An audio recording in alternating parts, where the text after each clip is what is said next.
Hello and welcome to the Flix Forum podcast, where each episode we go back and we look at a Netflix original film in the order of release. Today, we have Netflix 102nd film. It's the 2018 black comedy, The Package.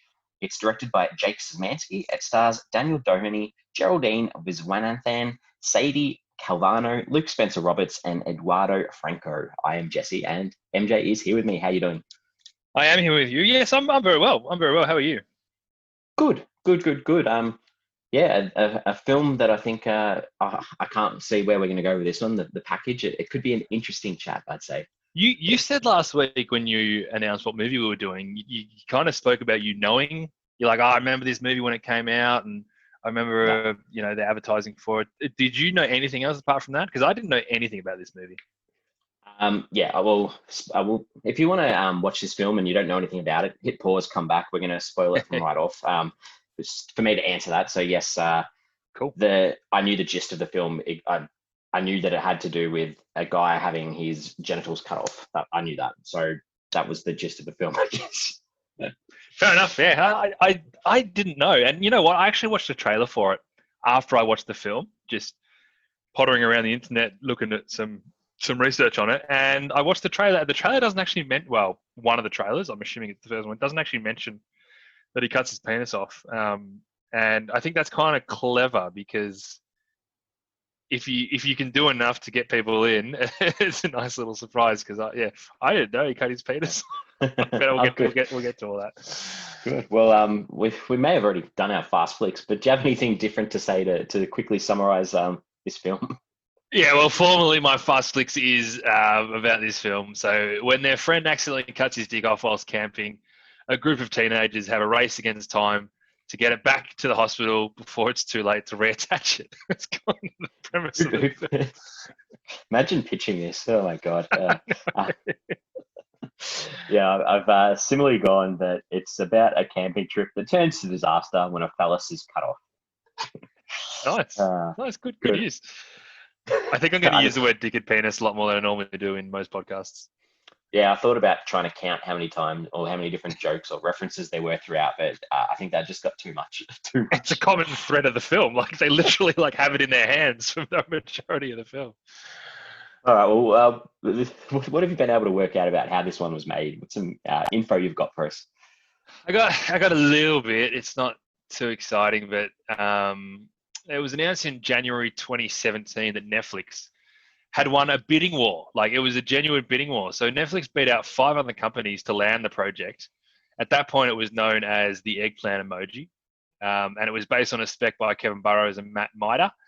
They actually created the digital animated series Gentlemen Lobsters, which I'm not familiar with, but good luck to them. I'm assuming it's probably a similar brand of humor, judging by the title. So Ben Stiller via Red Hour Films, which is his production company, and the guys from Workaholics basically were on board to produce this film. In July 2017, so that's only basically 6 months after Netflix won the bidding war, Jake Szymanski was announced as the director, and the main cast basically came on board a month later. By the time they'd shot the film, the trailer came out, and that's when they renamed it as The Package. So that's just the main how it got here kind of premise. So some big names on board producing probably really helped things a lot. And the concept, if you can get a concept like this right, then it's appealing, especially for a platform like Netflix. Yes, very nicely put. It's straight up. The first thing I've got here is the tagline for this film was "Friendship is just the tip," and and it sort of goes from there. So that good little summary. They filmed it, like I think you mentioned, August to October 2017. Hit Netflix the 10th of August 2018. I've got a couple of translations for this one, which I thought I might bring back because I'm not sure how the package translates into different languages. True, it's obviously a known terminology of your junk kind of thing, so it wouldn't actually translate perfectly overseas. So the closest translation that I could see to the English translation is in Finnish. It's called The Precious Package. So that was good. Not sure what the Russians translate it to, but in Russian it's called accessories. Yeah, I'm all right with that. And in Vietnamese, they obviously just don't want any reference whatsoever to any kind of genitalia because it's called rescue service. It's still all right though. It's still pretty good. So I thought that was a bit of fun. This was filmed in Canada, or in and around Vancouver in British Columbia. It was nominated for a few awards, which I did see this. This is where I probably spent the most of my time sort of looking into things because these are some interesting nominations. Yeah, which I'm sure you've gone into detail as well. So maybe we'll take it in turns. I'll go with the first one. So the first one that was at the Leo British Columbia TV and Film Awards in 2019, Gary Jones was nominated for Best Supporting Performance by a Male in a Television Film. Now, Gary Jones, as you may have realised, wasn't in the list of people that we went through at the start. So he was the doctor. He literally had 2 lines. And and you know what? He was fine. I just have to assume that there weren't that many Canadians in this film, and he is Canadian, and that's why they wanted to give him the nom. That's all I could figure out. Have you got the other ones that you want to share? Well, this one's worse. So the Joey Awards Vancouver, which is celebrating young Canadian performers, Best Actor in a TV movie or featured role, Christian Convery was nominated. Didn't win it, but he was nominated. I don't know if he actually has a line in the film, though. Just covers his eyes and freaks out. He was a little brother who's in like the opening scene and the closing scene watching TV when porn comes on the TV. I don't recall him speak. He probably did, but what an outrageous nomination. Well, I'm guessing that they're rewarding him for probably not actually having seen what was on the TV because that'd be inappropriate. So maybe it's good acting for being surprised at something he didn't know what it was. Oh, it's a slim. I'm glad he didn't win the award, but it's obviously slim pickings in that field. There was a winner from this film for an award. This one feels a bit better, at least. Yeah, Daniel Doheny won the Young Entertainer Award at the Young Entertainer Awards for the Best Leading Young Actor. So, well done to him. At least he was, prominent in the film. Correct. He was in most of the scenes, so that was good. Do you know who the main star of the film should have been? Was the actual penis, because from all reports, the penis was in hair and makeup. It was on the call sheet.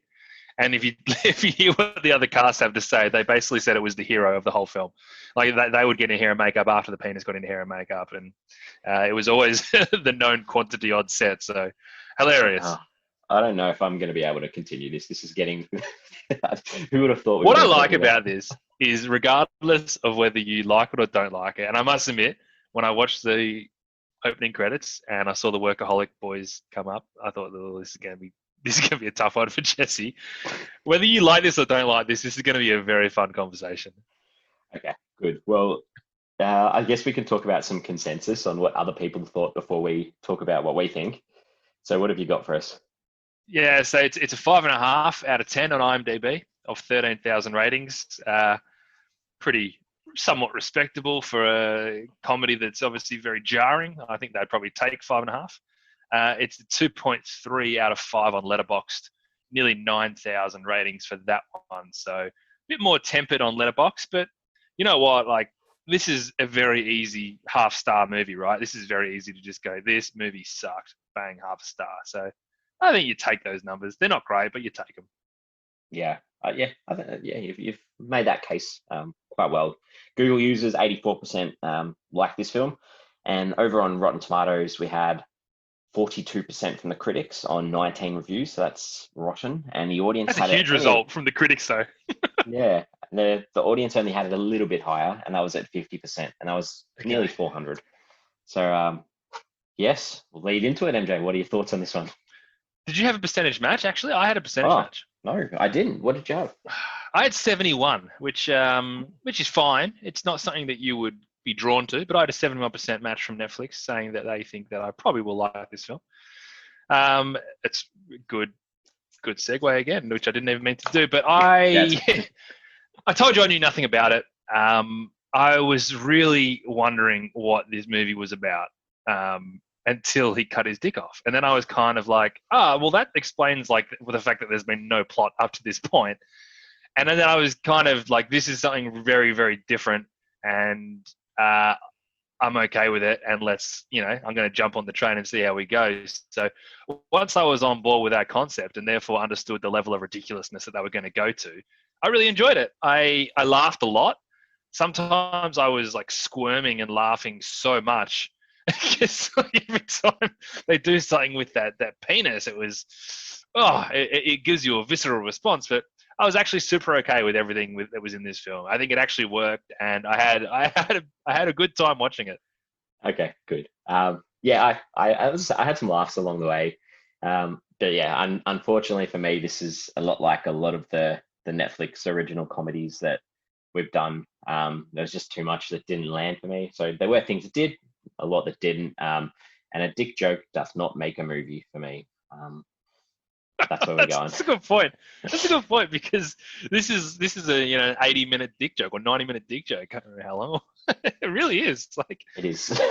For me, it didn't wear off. Like every time I saw the dick, I was gone. But I can understand that being like, okay, we've done this again. So yeah, I get what you're saying.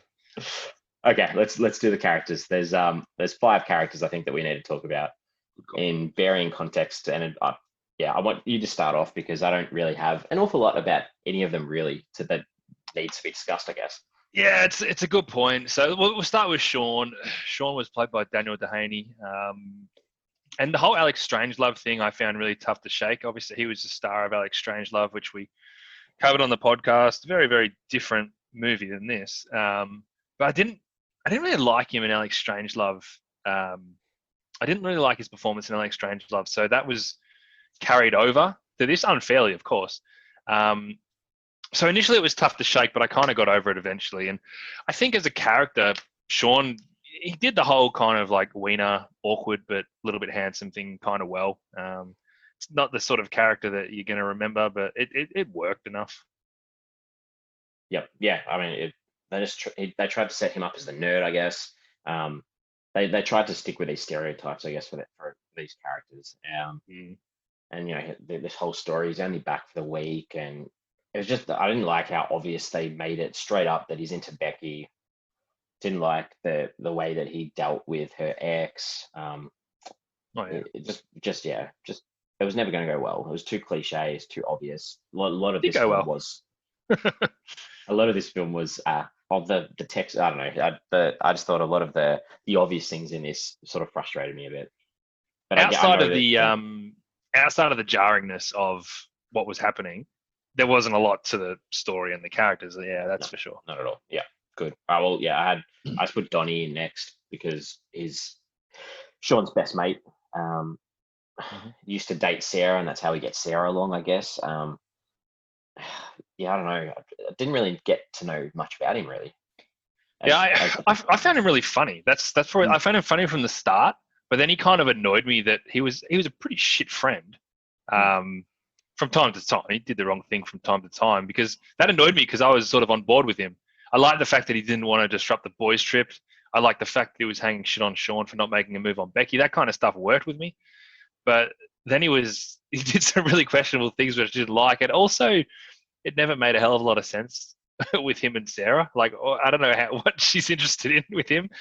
Yeah. It never added up. So that was hard to swallow too. Yeah, and there are a lot of times that whenever Sean was getting close to anything happening with Becky, there's just the constant of him always interrupting was just annoyed me. Although, yeah, I agree. He did have a few good lines and a few good parts throughout, which are probably going to be in our scenes. When we get those. All right, who have you got next? Well, I've got Becky next. I have to say that Geraldine Viswanathan is really, really good. I think she's just really good in these roles, because I don't know if you've seen Blockers, but she's not a dissimilar character in Blockers. And I just look forward to seeing more of her, because she stood out to me as someone in this film that was just playing in a completely different level as everyone else. But from a character perspective, I think obviously the performance helps bring Becky to life a little bit. I kind of like the history with her and Sean. It's super believable, super relatable. That incident that they had where one of them kind of made a move, the other one was keen to make a move, but regardless of the circumstances of him having a boner at the time, it was you sort of have that moment with someone where you both know you're interested in each other and things go wrong, and then like years pass before you even mention it again. And that part of the story really worked for me, and I think she helped bring that to life really nicely. Yeah. Yeah, and it was just a lot of coincidences to help the story run with her for me. Like Jeremy's twin sister, recently single, so it's like perfect for Sean. That was all. Like, yeah, I don't know. Yeah. I struggled with all these characters because there wasn't much more to them that like I like a film that gives you a bit more of a character, that gives you a bit more to cheer for them, or like I didn't really care. And this is probably a bit of a segue into Jeremy, but I didn't really care if they got his actual dick back to him. Like it was more about I would have rather seen more of them having disagreements over the text message that Sean sent to the ex-boyfriend and things like that. Like I just would have preferred to see those sort of moments between the characters rather than, and I get it's a comedy that's stupid and you're in there for the gags and the stupid things, but I just would have liked that a little bit more of that, I guess. I was in there for the dick, man. I needed them to get that dick back. that was priority number one. I was all on board. So yeah, Jeremy, I guess, I was talking about him quickly. He was the stoner stereotype, I guess, and this online girlfriend that he had, Kendall Jenner's with an S, and everyone telling him that he's being catfished. This just gave me massive Napoleon Dynamite vibes. There was no chance anywhere that she was not going to be attractive. Like, yeah, I thought that too. Yeah, that was obvious. Yeah. And him as a character, he was just so focused on getting booze and using that knife, and those two together obviously aren't going to work well together. That's Jeremy. I'll be honest with Jeremy was actually a bit much for me early on, just a bit too over the top, and never.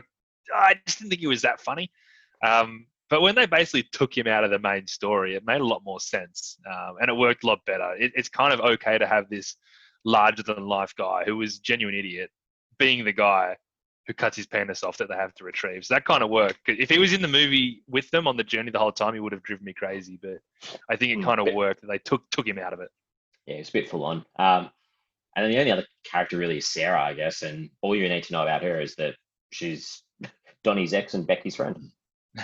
I actually like that I think she had a slightly more prominent role than you would expect, because she was clearly that add-on character, like you said. Like she was Becky's friend, so it wasn't weird that girls were on a trip and it was just Becky, and she was Donnie's love interest. That's why she was there. But I think she was still her own character. I kind of like the way that she hung shit on Donnie. I like how she pegged that beer in his face. I like that they made an effort to resolve their relationship at the end, because as someone watching it, I thought their relationship mattered as much as anyone else's. I was interested in that as much as I was interested in Sean and Becky's. So I kind of like that they didn't just throw her in as someone that was there, and then she kind of had a bit of a life to herself as well. But apart from that, there wasn't a heap to it. Yeah, that's fair point. Yeah, good job. All right. I don't think there's no other characters you want to talk about. No, good. No, not even the ones that got nominated for awards. Good. Well, the director, Jake Szymanski, the 45 credits, mainly shorts and a lot of stuff on Funny or Die. I thought I didn't realize this because I had seen this film, Mike and Dave Need Wedding Dates. I didn't realize that, that he directed that as well. So, and an episode of Brooklyn Nine-Nine as well along the way. Yeah, so he's obviously got some comedy roots, as you said, with Funny or Die. He did that. I guess you call it a TV movie. I don't know what they still call them nowadays with streaming stuff, but that 7 Days in Hell with Andy Samberg and Kit Harington in that tennis match where they basically, it's a mockumentary type thing. I have to assume that maybe he's got a link with the Workaholics guys, because Mike and Dave and their wedding dates is obviously Adam Devine that are in this as well. So, but yeah, obviously just a big comedy guy. Good. All right. Well, time for us to talk about some scenes. Some things that we enjoyed in this one. So, MJ, what are some things that you liked in this one? Some things that made you laugh? Yeah, there was some things that I genuinely really, really laughed at. But in terms of scenes, like the big scene for me is when he cut his dick off, right? As I said, I didn't know that was going to happen. And when he did it, I'm like, well, this isn't one of those like little tidbit things that's a part of the movie. Like this is the movie. And that's when that hit home with me, I was pretty excited. So that's the big scene. That's probably the one that you really take out of the film. And then covering on from that is when they obviously got the torches and they're actually searching for the dick. I think there was a line they're just like, everything looks like a dick at night. And then they see the insect crawl on it, and then she pukes all over the thing. I was like, this is going to be my kind of movie. I was really on it. I thought that was very, very funny. The next scene I've got is a real cliche, because the idea of him sucking venom out of that penis was just too obviously set up, and it bothered me. I wasn't that interested in it. But when they came storming into that room, and he was there holding it like a sausage, it got me. I was ready for it not to get me. I was getting annoyed at it, and it still got me. So full marks to the visual comedy of that scene. So that was good. Yeah. I enjoyed the whole DTR references when Dick to rim. Dick to rim versus define the relationship. He's like, she really wanted to DTR. I didn't know what that meant anyway. And when he said dick to rim, I was like, okay, that's kind of funny. But then he just played it off as define the relationship, being the exact opposite of what I thought it was going to be. I kind of like that, and I also like that they just kept bringing that DTR stuff back. So. Another scene that wasn't that amazing, but there was one really good line in it, was when they stole the boat off that little kid, and the kid was basically like, "Yeah, I'll give you the keys. What are you going to give me?" And they're like, "We're not going to show you our boobs." And he's like, "No, you guys need a kiss." All of that stuff happened. It wasn't that funny, but I love it when Donnie was talking about the kid. He's like, "I kind of love him though," talking about the little kid, because such a Donnie kind of kid. I really thought that was funny. As soon as they walk up to the kid, and the first, he says, "You're the bitch who fucked up my drone." Like, I was like, "Whoa, was not expecting that." And then, like, I did laugh as well when they asked for the keys, and like you said, with the boobs, and he's like, "Nah, what do you think?" He's like, "I would say, bitch, please, I'm 11, not 5. I've sent thousands of kitties. I want to see your scissor." I was like, that's right. That's right. I was just like, a kid saying that was like, oh man, yeah, I enjoyed that scene. Yeah, that was good. I've mentioned this before. I basically laughed every time I saw the dick. I'll be honest. It never got old for me, and that proves the age-old question: is can you make a movie in a dick joke? For some people, you can, and I'm one of those people, and I'm not ashamed to admit it. The only other scene that I do have is the "Oops, I did it again" montage. Basically, when they're running into the surgery to deliver them the dick. I was actually on the edge of my seat during that scene. I think this goes back to me being invested in getting Jeremy his dick back. I was like, you got to get back. And they're sort of throwing it up in the air and getting beaten down, and they got it. Obviously, they got it there. Scene got me. Okay, good. I'm glad. Off to you, Jesse. Okay, all right. I do have a couple of things that I liked. Like, I'm glad that that you got a few giggles out of that, because the start to me, when Donnie rocks up to pick Sean up, and he's just out the front controlling the TV with the porn on the TV, that made me laugh. I thought that was very, very funny. Even when they started the hike, and Jeremy's taking these shirtless photos for his girlfriend, and he's like, Kendall's really gonna like these sort of things, and Donnie's response is just like, "Yeah, I'm sure he does." Just these little one-liners that were quite good for me. At the campfire, when they're trying to get the attention of the helicopter, and Donnie throws that can onto the fire and it blows up. And then when the paramedics sort of dude is like, whose idea was that? And Donnie's like looking so proud, and he's feeling so pumped up. And then the paramedic guy's like, "You're a fucking idiot." We saw that on the first approach. A good laugh. The way he said, "You're a fucking idiot," was so well delivered. It was. That was a good line. That guy should have got nominated for something. He probably should have. And the other part that I enjoyed was they get the penis to the doctor, and he comes out and he's like, "The surgery went really well." It's like, there's no venom, and the boys celebrate. "Yeah, we got the venom out successfully," and the doctor's like, "No, there never was any venom." And he's like, and they're like ignoring him. He's like, "I don't know shit, right? I'm just a doctor." Like, I just thought that was really funny. So that doctor did deserve it. There you go. Yeah, well done, mate. He did well. What are some things that you didn't like? As I said, I had issues with Jeremy at the start, and I didn't like it when he made the whole, she's my twin sister, we share a connection. So when she's having sex, it's like I'm having sex. I was like, there's not a world where that's a funny line. I'm sorry. Yeah, I agree. The constant weird jokes from him about Sean hooking up with his sister, like going raw, down to being uncle. Yeah, I agree. Horrible. I didn't like it. And you mentioned before about how things were just convenient for the plot, but when Donnie basically runs with the esky, once they realize oh shit, we gave the wrong esky and we've still got the dick ourselves, and he runs with it, he's like, hey, and he's running up and he trips over and the dick falls out. It's basically, obviously, just to make things more difficult so they could lose the ice. I think they could have thought of a more creative way for that to happen. Maybe like there was like a puncture in the esky or something. I don't know. That was just stupid. Here I am calling a movie about this stupid, but anyway. And the scene when they got that guy who worked at the general store, the ex-Marine guy, to clean the dick, I didn't mind. I didn't have an issue with that scene. I thought it was fine, but I just didn't like it when he lost his shit about it. I think, again, it just didn't really need it. It didn't really work. Maybe it would have worked on the page, but it didn't really work. Didn't really work for me at all. Yeah, I wasn't a fan of that whole segment. Like, I'm never going to go to one like Subway or something and use one of those soft drink refillers the same way again. Like that's just... that was still kind of as I said, all the stuff with the dick I just found funny, but him losing his shit, where it was, he's not what you mean, he's not a Marine. Well, like, come on. Yeah. That's it. That's it. All right. Well, yeah, I didn't like between Sean and Becky. They kept going back to when he sort of let her down or whatever. At this rent after party, because this show that they were in. It just really annoyed me that he didn't want to smoke weed and he got a boner, and they just kept bringing it up, and it didn't land with me at all. So it just frustrated me because they kept bringing it up. Yeah, right.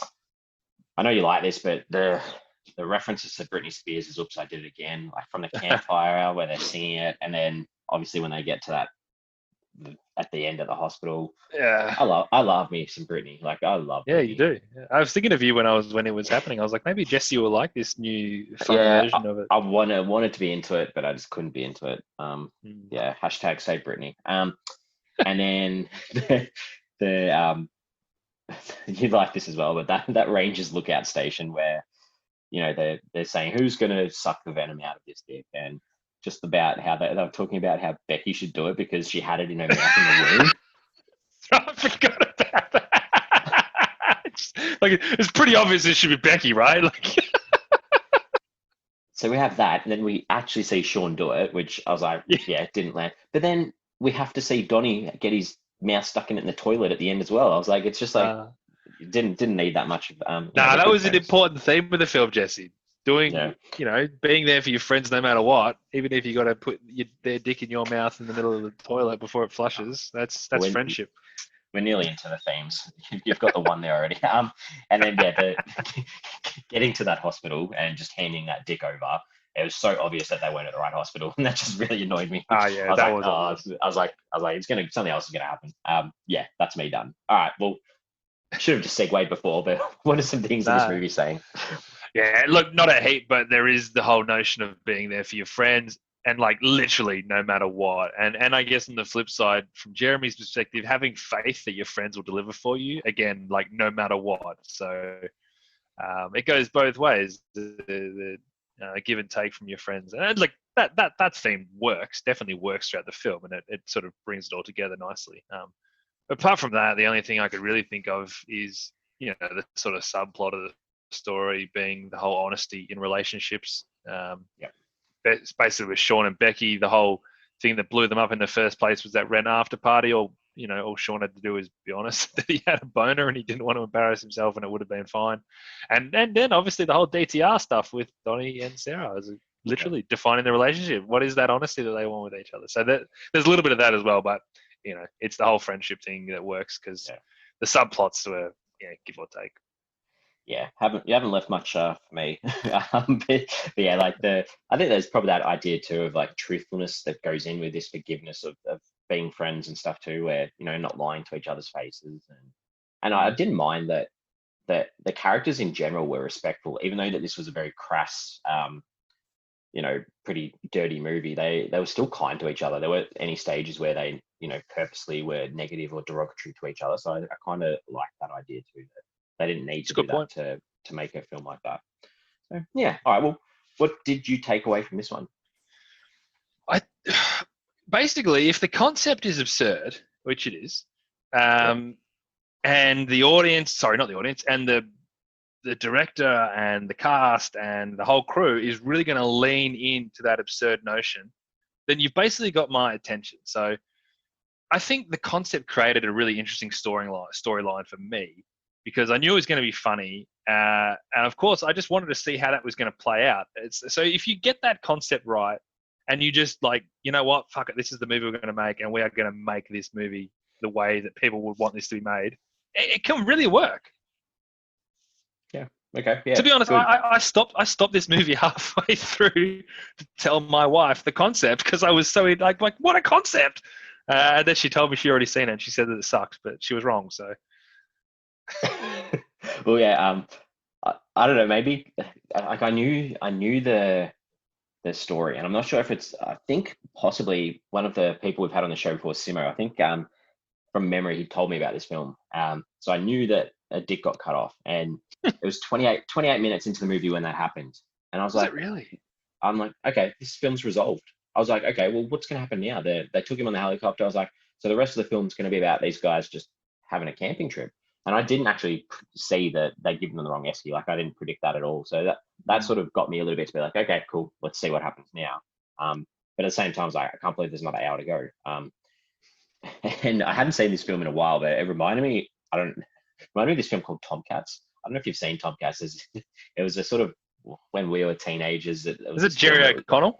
It is Jerry O'Connell, yeah. There's a scene where there's a runaway testicle, and it just reminded me of them trying to get this testicle. It just bounced everywhere. So, yeah, I don't know why. That's random, but that's what it reminded me of. I must admit, I was similar to you when the helicopter came and stopped for them.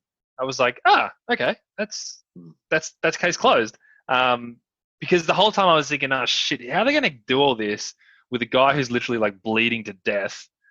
Like, he's just going to be a burden, and it's going to be a pain. So I kind of am glad they took that away and then made the film. But I was definitely thinking the same sort of thing. Like, okay, you've got a movie that didn't really have a plot. You gave me a plot when he cut his dick off, but then 7 minutes later, you've resolved that. So I think they did it. Yeah. It was quite a clever way to do that. Good. All right, IMDb time. Did you jump on to IMDb to check anyone out for this one? Yeah, I think at some point I probably IMDb'd all 5 of the main characters at one point throughout the film, mostly knowing what they're in. Like, I knew Geraldine Viswanathan's in Blockers. I knew Daniel Doheny was in Alex Strangelove. Donnie and Sarah, I didn't. There's nothing there I really took out of them. Luke Spencer Roberts and Sadie Calvano. But Edward Franco was actually in Booksmart, which as soon as I saw him, I remembered that. Yes, you've got the ones I've got. I looked up Daniel Doheny straight away, because I was like, that looks like Alex Strangelove, and that was the first minute of it. I was like, oh, cool, it was. And Jeremy as well. I looked him up and recognized him from Booksmart too. So very similar. Good. Okay. Question time. Have you got any questions that you would like to ask? I only have one question. You almost touched on this before, but when they kept sort of going to wrong hospitals, even the first time they went to the right hospital, why wouldn't they just get the hospitals to call around and ask if they've got a certain patient rather than having them to drive around? It didn't make much sense to me. And almost got to the stage where when they realized, oh, he's checked in on the fake ID. The first hospital they called, they found it. They're like, oh, we've got 5 hospitals that we got. And then it was like, oh, what? Like, I don't know. Yeah. Well, they went back to the first one though, because they went to the right one in the first place. But the funny thing is that they call as soon as they find out they know the fake name, but they didn't call when they thought they knew the real name. They could have just called them all straight away. That was a bit silly. It was a bit weird. That's all you got. That's the only question I got. Everything else is pretty self-explanatory. All right, good. The song over the credits, did you listen to it? I would have. Remind me. It was called "I Miss My Dick." Okay. And it was actually performed by Eduardo Franco. The guy plays Jeremy. Yeah. Seems like a weird dude. Yeah. Okay. What else? So, if you had it detached for 12 hours, would you want it put back on? Or would you want to get a fake one? Well, I would obviously follow medical advice as much as possible, because I'm certainly not an expert in that department. But if someone said that you could keep it on ice, I know it wasn't on ice the whole time, but if you keep it on ice for 12 hours and it's going to be good to go, then I'm happy to keep what I already had. Yeah, if it was on ice for 12 hours, but what the trauma that thing went through, I don't know if I'd want that reattached, to be honest. It was well lived, wasn't it? Yeah. So probably had more action And than it it got actually cut had. off from someone else as well. had more action than it probably had when it was attached. So I actually thought that when they obviously put it on that other bloke, I thought they're going to actually get his dick, which is going to be like a bigger, nicer penis, and they're going to give it to Jeremy, and he's going to be like, "Hey, how good's this? I just upgraded." As it turns out, she cut it off him again, and they got it back. So another plot twist. Last thing, Becky and Sarah. Do you think they're as brave, determined, and competent as male counterparts in this film? I saw that 100%. online, and I was like, yeah, and I thought that's a really good way of putting it. They were, just as good characters throughout. I like. It's a really good point. It certainly wasn't, like a male movie by any stretch of the imagination. It was good that everyone worked together, or everyone had an equal role to get stuff done. Well, get the dick back. Yeah. Good. Okay. So this is the time where we sort of put everything together and come up with a rating out of 5 for our Flix Forum average, where we put them together. So MJ, what are you thinking? Yeah, look, it was obviously this was really stupid, but I appreciated that stupidness and the dedication to the concept. The performances were actually really good. They all leaned into the roles perfectly, and I just had a lot of fun watching it. I had a lot of fun laughing at this film. It's a really solid 3 stars for me. Nice, very good, very, very good. Yeah, I was intrigued with this one, but I lost most of it as that continual humor, the continual dick humor. I just needed something a little bit different. Like an hour and a half of it was like, it's not the worst movie I've ever seen, but at the same time, I struggle to recommend it. But if you like, I get why people would like it. If you're in on the dick jokes the whole way and find it hilarious, I'll be like, sweet, it's it's funny. Yeah. And a lot of them didn't land for me, which unfortunately didn't work. So good attempt, but just not quite good enough for me. So I'm gonna give it a 1.5 out of 5. Oh no! I was like, you know what? I'm gonna take a 2 out of Jesse. A 2 will be all right, but all right. So that gives us a 2.25 average, which isn't too bad. Do you think you would have enjoyed this more watching it with other people? Yes, feeding off their laughter and energy, yeah. Yeah, if I had half a slab and was with a bunch of people, I probably would have found it hilarious. I think there's that ability to feed off other people's laughter that it's really important in comedies. Yeah, if I'd have watched this with you, I probably would have enjoyed it. Okay, we can. On social. No, I'm not watching. No. We are on social media. We have Facebook, Twitter, Instagram. We have our own Letterboxd account where you can check out our all our episodes. They're on there all in one place. Social media question of the week: have you ever done something that you regret when you were drunk? Oh, yeah. I'm glad you didn't get into specifics there, because I reckon we wouldn't get too many responses. Am I answering that? Yes or no is fine. I know that sometimes I get on social media and let my lip run. You do a little bit. I wake up in the morning after in the NBL and the basketball in Australia, and I see you say a few like, geez, Jesse's made a few enemies last night talking about Melbourne United or something. Yes, I do like to chat about basketball, so good. Anyway, have a think about that one if there's anything that you want to own up to or you don't want to own up to. But we're back again next week. We have an episode, which I'm not going to keep it a surprise, but we have pre-recorded this one. This one we did as a special episode. Fair while. I can't even remember when we did it. It was over a year ago for sure. Yeah, I think it was about April last year. So it's the 2018 teen romance To All the Boys I've Loved Before. It's directed by Susan Johnson, stars Lana Condor, Noah Centino, Janelle Parrish, Anna Cathart, Andrew Batchelor, Tezo Mahoro, Madeline Arthur, Amelia Baranak, Israel Brassard, and John Corbett. So big cast, big film. We know that there's a lot of people that like this. We may even have a special guest on this episode from memory. But yeah, we're not going to re-record this one. So if you have heard it, apologize, but we're popping that one back out again because that is the 103rd Netflix film.